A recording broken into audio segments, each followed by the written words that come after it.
Hi dear, இன்னைக்கு நம்ம moisturiser cream பற்றி தான் பார்க்க போகிறோம். எல்லாரும் மாய்ஸ்சரைசர் க்ரீம் யூஸ் பண்ணுங்க அப்படின்னு சொல்கிறீங்க. நாங்கள் போயிட்டு கடையில் ஒரு மாய்ஸ்சரைசர் க்ரீம் வாங்கிட்டு வந்து நாங்கள் ட்ரை பண்ணிகிட்ருக்கோம் அப்படின்ற மாதிரி எத்தனை பேர் ட்ரை பண்ணிகிட்ருக்கீங்க. ஸோ அவங்களுக்காக தான் இந்த வீடியோ. அது ரொம்ப ரொம்ப ராங்கான விஷயம். 4 டைப் ஆஃப் மாய்ஸ்சரைசர் இருக்குது. நீங்கள் போய் எதனா ஒரு மாய்ஸ்சரைசரை வாங்கிட்டு வந்து உங்கள் ஸ்கின்னுக்கு நீங்கள் யூஸ் பண்ணக்கூடாது, சரிங்களா?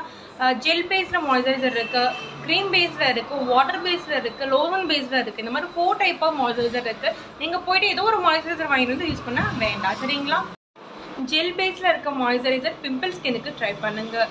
க்ரீம் பேஸில் இருக்க மாய்ஸ்சரைசர் ட்ரை ஸ்கின்ல நிறைய விங்கிள்ஸ் அதிகமாக இருக்குது, சுருக்கம் அதிகமாக இருக்குது அப்படின்ற பட்சத்தில் நீங்கள் யூஸ் பண்ண ட்ரை பண்ணுங்கள். வாட்டர் பேஸில் இருக்க மாய்ஸ்சரைசர் ஆயில் ஸ்கின்னுக்கு ட்ரை பண்ணுங்கள். லோஷன் பேஸில் இருக்க மாய்ஸ்சரைசர் நார்மல் ஸ்கின்னுக்கு ட்ரை பண்ணுங்கள், சரிங்களா? ஸோ மாய்ஸ்சரைசரை கரெக்டான ஸ்கின்னை செக் பண்ணிவிட்டு நீங்கள் யூஸ் பண்ண ட்ரை பண்ணும்போது நல்ல ஒரு ரிசல்ட் இருக்கும்.